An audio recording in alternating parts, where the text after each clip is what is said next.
నమస్తే. Welcome to our channel. నేను మీ పద్మావతి. గత 2, 3 రోజులుగా ఓ వార్త సంచలనాన్ని సృష్టిస్తుంది.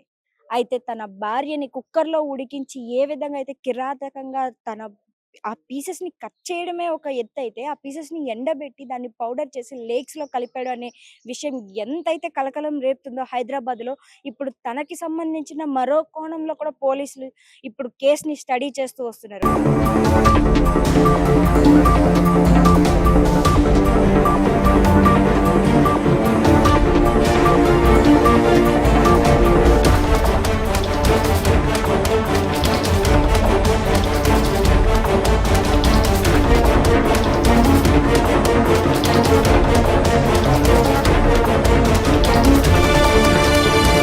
అయితే దానికి సంబంధించి కొన్ని డీటెయిల్స్ కూడా మనకి బయటకు వచ్చాయి. అయితే ప్రస్తుతానికి ఈ గురుమూర్తి అనే పర్సన్ ఎవరైతే ఉన్నారో అసలు ఈ కేస్ గురించి డీటెయిల్డ్‌గా మాట్లాడుకోవాలి అంటే తనొక army officer. Retired army officer and ప్రస్తుతానికి ఆయన డీఆర్‌డీఎల్‌లో సెక్యూరిటీగా వర్క్ చేస్తున్నారు. మరి అలా వర్క్ చేస్తున్న ఆయన తన భార్యకి, తనకి మధ్య ఉన్న వివాదాల వల్ల ఆమెని ఎప్పటినుంచో చంపేయాలని ఒక ప్లానింగ్‌తోని, ఒక పథకంతోనే ఇదంతా చేశాడని పోలీసులు వాంగ్మూలం ఇస్తున్నారు. అయితే ఇదంతా స్టార్ట్ అవ్వడానికి రీజన్ ఏంటి అనే దానికి కోణంలో పరిశీలిస్తే గనక అతని గురుమూర్తి అనే వ్యక్తి ఎవరైతే ఉన్నారో తనకి అనుమానం అనేది ఉంది. అనుమానం అనేది ప్రతి మనిషికి అనుమానం అనేది ఉంటుంది. బట్ అది ఎంత వరకు ఉండాలో అంతవరకే ఉండాలి. బట్ ఇతనికి కాస్త ఎక్కువే ఉంది వాళ్ళ ఆవిడ మీద. అందుకని ప్రతి చోట కూడా సీసీ కెమెరాస్ ఉంటాయి. అండ్ దాంతో పాటుగా బెడ్‌రూమ్‌లో కూడా సీసీ కెమెరాలు ఉన్నాయి. అంటే బెడ్‌రూమ్‌లో కూడా ఒక పర్సన్ సీసీ కెమెరాస్ పెట్టాడు అంటే ఆ మనిషికి ఎంత అనుమానం ఉందో అనే కోణంలో కూడా మనం ఆలోచించొచ్చు అని అనేసి అంటున్నారు. అయితే ఇప్పుడు వచ్చిన సంఘటన ఏంటి అంటే, ఇప్పుడు ప్రస్తుతానికి ఆ పిల్లలు సంక్రాంతికి ఈయనకొక ఇద్దరు పిల్లలు కూడా ఉన్నారు. పాప, బాబు అని చెప్తున్నారు. అయితే వాళ్ళిద్దరిని కూడా సంక్రాంతి ఎప్పుడైతే స్టార్ట్ అయిందో, సంక్రాంతి సెలవుల కోసం వాళ్ళ పేరెంట్స్ వాళ్ళ ఇంటికి పంపించారు. అక్కడే ఉంచిన సమయంలోనే వీరిద్దరి మధ్యన చిన్నగా గొడవలనేవి స్టార్ట్ అయ్యాయి. ఆ గొడవల కారణంగా అతను క్షణికావేశంలో కోపం ఏదైతే వచ్చిందో, ఆ కోపాన్ని కంట్రోల్ చేసుకోలేక ఆమెని చంపేశాడు. చంపిన తర్వాత నెక్స్ట్ స్టెప్ ఏంటి? ఆల్రెడీ తను ఒక ఆర్మీ ఆఫీసర్‌గా వర్క్ చేశాడు. అండ్ దాంతో పాటుగా తనకి ఇవన్నీ కూడా తెలుసు. దేనికి కూడా భయపడని మనిషి కాబట్టి, ఎలాగైనా సరే చేసిందేదో చేసాం. ఆ బాడీని ఎలాగైనా ఎక్స్‌పోజ్ చేయాలి అన్న ఒక థాట్ తోటి తనకున్న ఇంటెలిజెన్స్ మొత్తం కూడా యూజ్ చేసి, ఆ బాడీని ఒక మటన్ నరికే కత్తి ఏదైతే ఉంటుందో, ఆ కత్తిని కొనుక్కొని తెచ్చుకున్నాడు. దాంతోనే ఆ బాడీ అంతా కూడా పీసెస్‌గా చిన్న చిన్న పీసెస్‌గా కట్ చేశాడు. ఆ పీసెస్ అన్నిటిని కూడా కుక్కర్‌లో ఉడకబెట్టాడు. ఆ కుక్కర్‌లో ఉడకబెట్టినన్నిటిని మేడ మీద తీసుకెళ్ళి ఎండలో ఎండబెట్టాడు. దాని తర్వాత వాటన్నిటిని కూడా పౌడర్ చేశాడు. ఆ పౌడర్ మొత్తాన్ని కూడా 2 బకెట్స్‌లో వేసుకొని, ఒక బకెట్ వచ్చేసి ఇక్కడే దగ్గరలో ఉన్న ఒక డ్రైనేజ్‌లో కలిపాడు. ఇంకో బకెట్ వచ్చేసి ఇక్కడ కొంచెం దూరంలో ఉన్న లేక్‌లోకి తీసుకువెళ్ళి కలిపాడు అని చెప్తున్నారు. అయితే ఇదంతా కూడా చెప్పింది తన నోటంట తానే ఒప్పుకున్నాడు. అయితే ఈ పోలీసులు ఏదైతే ఇంట్రాగేషన్‌కి తీసుకువెళ్తారో, ఇంట్రాగేషన్‌లో భాగంగా ఫస్ట్ క్వెషనింగ్ చేసినప్పుడు తను ఎక్కడా కూడా పొంతన లేని సమాధానాలు చెప్పుకుంటూ వచ్చాడు. అయితే పోలీసులకి ఎక్కడో ఒక మూలన అనుమానం ఉండడంతో దాన్ని పాయింట్ ఔట్ చేసి క్రాస్ క్వెషనింగ్ చేయడం ద్వారా తన నిజాన్ని ఒప్పుకున్నాడు అని చెప్తున్నారు. అయితే నిజాన్ని అయితే ఒప్పుకున్నాడు. సేమ్ అవును నేను ఇలాగే చంపాను. నేనే చంపాను. నేనే చేశాను ఇదంతా. అయితే మీరు దీన్ని నిరూపించి చూపించండి అని అనేసి అంటున్నాడు. అంటే ఇప్పుడు పోలీసులకి ఇదొక టఫ్ టాస్క్ అనే చెప్పాలి. నిజానికి ఇప్పటి వరకు కూడా పోలీసులు ఇలాంటివి ఎక్కడో 100% మాత్రమే ఇలాంటి కేసులను ఎదుర్కొంటారు. మరి ఇలాంటి సిట్యుయేషన్‌లో పోలీసులకి ఇదొక సవాలనే చెప్పాలి. మరి పోలీసులు దీన్ని ఎలా ఒక కంక్లూజన్‌కి తీసుకొస్తారో అనేది కూడా తెలియాల్సి ఉంది. అయితే పోలీసులు ఏం చెప్తున్నారు అంటే తిడకి ఆల్రెడీ ఆమెని చంపేయాలి అనే ఉద్దేశం ముందు నుంచే ఉంది. అది ఇప్పుడు కోపంలో వచ్చిందైతే కాదు. తను ఇంతకు ముందు నుంచే తనని ఎలా చంపాలా అనే ఒక పగడ్బందీ ప్లానింగ్‌తోనే చూస్తున్నాడు. అయితే దానికి అవకాశం వచ్చేంత వరకు ఎదురు చూసాడు. పిల్లలు ఉత్తప్పుడు ఇంట్లోనే ఉంటారు కాబట్టి పిల్లలు బయటికి వెళ్ళే సమయం కోసం ఎదురు చూసాడు. కాబట్టి ఆ సమయం కోసం ఎదురు చూసి దానికి సంక్రాంతి ఒక్కటే కరెక్ట్ సమయం అని ఎంచుకొని సంక్రాంతికి పిల్లలని వాళ్ళ అమ్మమ్మ వాళ్ళ దగ్గరికి తీసుకువెళ్ళి అక్కడ వదిలేసి వచ్చాడు. ఆ తర్వాత ఈమెని ఎలా చంపాలా అననేసి ఒక పథకం ప్రకారం ప్లానింగ్ గీసుకున్నాడు. దాని తర్వాత దానికంటే ముందు వాళ్ళిద్దరూ కలిసి సినిమాకి వెళ్లారు. తిరిగి వచ్చారు. ఇదంతా కూడా చూస్తున్నారు. అయితే సీసీ కెమెరాలో వీళ్ళిద్దరూ బయటకి వెళ్ళినయి, బయటకి మళ్ళీ తిరిగి ఇంటికి వచ్చినయి కూడా పోలీసులకి అంతా కూడా ఫుటేజ్ అనేది దొరికింది. కానీ తర్వాత ఆమెను ఎప్పుడైతే చంపారు అని అంటున్నారో సీసీటీవీ ఫుటేజ్ క్లారిటీగా పరిశీలించినప్పటికీ ఇతను చంపాడు అని పర్టిక్యులర్‌గా చెప్పడానికి పోలీసులకి కొన్ని ఆధారాలు దొరికాయి అని చెప్తున్నారు. తిను ఏ విధంగా అయితే అవును నేను చంపాను అని చెప్పాడో, అదే విధంగా తనకి ఆధారాలు ఏమైనా దొరికాయా అంటే, తిను ఆమె భార్య లేను సమయంలో ఎప్పటినుంచైతే ఆమె కనిపించడం మానేసిందో, అప్పటినుంచి ఈయన కొంచెం సస్పెన్సివ్‌గా కనిపించడం, దాంతో పాటుగా తిను ఇంట్లో నుంచి బయటికి, బయట నుంచి ఇంట్లోకి కొన్ని వస్తువులను తీసుకురావడం, తీసుకువెళ్ళడం, కొన్ని వీటితో కొన్ని కవర్స్‌తో కావచ్చు, ఒక బకెట్‌తో కావచ్చు, ఏం తీసుకెళ్తున్నారో కూడా కనిపించకుండా దాచి, దాచి తీసుకువెళ్ళి మళ్ళీ అవి లేకుండా చేతిలో అవేవి కూడా లేకుండా తిరిగి రావడం. ఇవన్నిటిని కూడా ఒక ఆధారాలుగా తీసుకువచ్చి ఒక లైన్‌లో పెట్టి ఓకే. తిను చెప్పిన దానికి ఇవన్నీ కూడా మ్యాచ్ అవుతున్నాయి. అంటే తిను చంపాడు అనే ఒక ఆధారానికి వచ్చారు.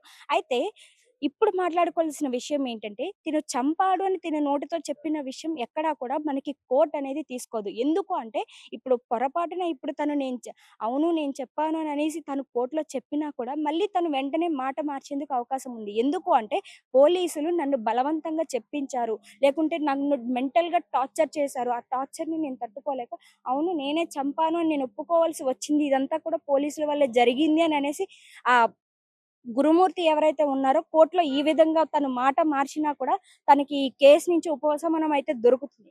మరి అందుకని పోలీసులకి ఇప్పుడు నేను చెప్పిన మాటలే కాకుండా దానికి తగ్గ ప్రూఫ్స్, దానికి తగ్గ ఎవిడెన్సెస్ కూడా తీసుకురావాలి. ఎందుకంటే న్యాయస్థానం ఎప్పుడూ కూడా ఒక మనిషి మాటల కన్నా అక్కడ కావాల్సిన ప్రూఫ్స్‌ని, ఆ ఎవిడెన్సెస్‌ని మాత్రమే చూసి న్యాయం అనేది చెప్తుంది. మరి ఇందు మూలంగా ఇప్పుడు పోలీసులకి ఇది టఫ్ టాస్క్ అనేది చెప్పాలి. అయితే ఈ విషయంలో పోలీసులకి ఒక ఉపశమనం కూడా దొరికింది అని చెప్తున్నారు. అయితే ఏమంటున్నారంటే ఇప్పుడు మనకి ఏదైతే ఉందో ఆమె డెడ్ బాడీకి సంబంధించిన ఏవైనా కొన్ని వివరాలు గాని, లేకుంటే ఆమె డెడ్ బాడీకి సంబంధించిన కొన్ని పార్ట్స్ గాని ఏమైనా దొరికితే అప్పుడు మనం చెప్పగలము అని అనేసి అంటున్నారు. అయితే పోలీసులకి ఈ కేసుకి సంబంధించిన కొన్ని ఆధారాలు కూడా దొరికాయి అని చెప్తున్నారు. అయితే మనం గతంలో సినిమాల్లో కూడా చూసి ఉంటాం. ఒక మనిషిని చంపిన తర్వాత ఆ డెడ్ బాడీకి సంబంధించి ఏ విధమైన క్లూస్ దొరకకపోతే ఒక ఎలక్ట్రికల్ డివైజెస్‌తో ఆ డెడ్ బాడీకి సంబంధించిన క్లూస్‌ని సంపాదించడానికి ట్రై చేస్తూ ఉంటారు.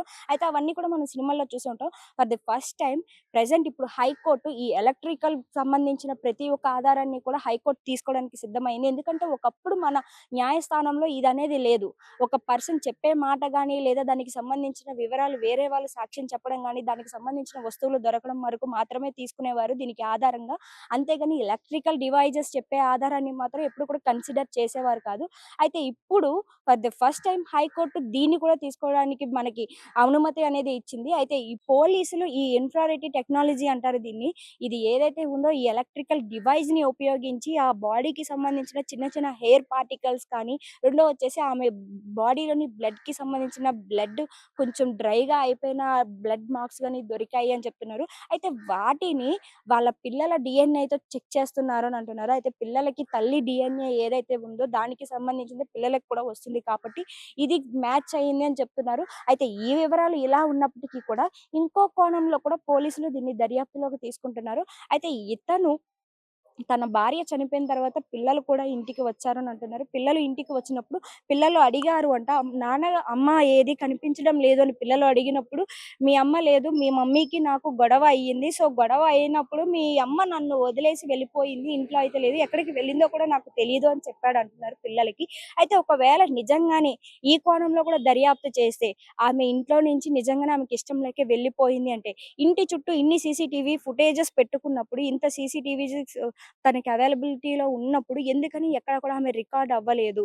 ఇతను కనిపిస్తున్నాడు. ఇతని చేతిలోని కొన్ని వస్తువులు అక్కడ క్యాప్చర్ అవుతున్నాయి. ప్రతి ఒక్కటి కూడా డీటెయిల్డ్‌గా కనిపిస్తుంది తప్పితే, ఆమె ఇంట్లో నుంచి వెళ్ళిపోయినట్టు ఎక్కడ కూడా సీసీ కెమెరాలో ఆమె అంతు చిక్కలేదు. మరి అలాంటి సమయాల్లో ఆమె వెళ్ళిపోయింది అని తిను ఎలా చెప్తున్నాడు? అంటే ఇతను చంపేసి తిను తప్పించుకోవడం కోసం పిల్లల వైపు నుంచి తినకంటూ ఒక మంచి గుర్తింపు రావాలి. పిల్లలు తిను ఏ చెడు ఉద్దేశంతో అనుకోకూడదు అనే ఒక ఉద్దేశంతోటి పిల్లలకి ఇలా చెప్తున్నాడు అని అంటున్నారు. ఒకవేళ నిజంగానే వాళ్ళ వైఫ్ ఎవరైతే ఉన్నారో ఆమె ఇంట్లో నుంచి నిజంగానే పారిపోయి ఉంటే సీసీటీవీలో ఆమె రికార్డింగ్‌లో దొరకాలి. అండ్ రెండో వచ్చేసి ఆమె ఎక్కడికెళ్ళినా కూడా ఆల్ ఓవర్ హైదరాబాద్‌లో ఎన్నో చోట్ల మనకి సీసీ కెమెరాస్ ఉన్నాయి. లైక్ ఇప్పుడు వాళ్ళ ఇంట్లో సీసీ కెమెరాలో ఆమెను ఎక్కడైనా ఎరైజ్ చేశారు.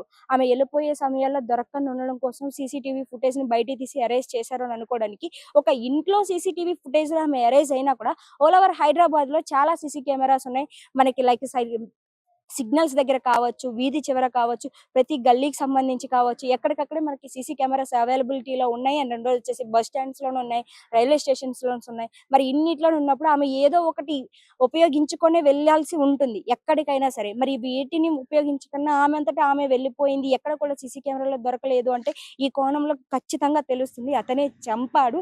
పిల్లల దగ్గర తను ఆ విషయం నుంచి బయటకి రావడం కోసం ఆ నిమిషం మీ అమ్మకి నాకు గొడవలు అవుతున్న సంగతి మీకు తెలిసిందే కదా! మీరు లేని సమయంలో మీ మమ్మీకి నాకు గొడవలు ఏవైతే అయ్యాయో, ఆ విషయంలో మీ మమ్మీ నా మీద కోపంతో తాళిని తెంచి నా మొఖం మీద విసిరి కొట్టి ఇంట్లో నుంచి వెళ్ళిపోయింది అని చెప్తున్నాడు. అయితే ఇది ఎక్కడా కూడా నమ్మడానికి లేదు.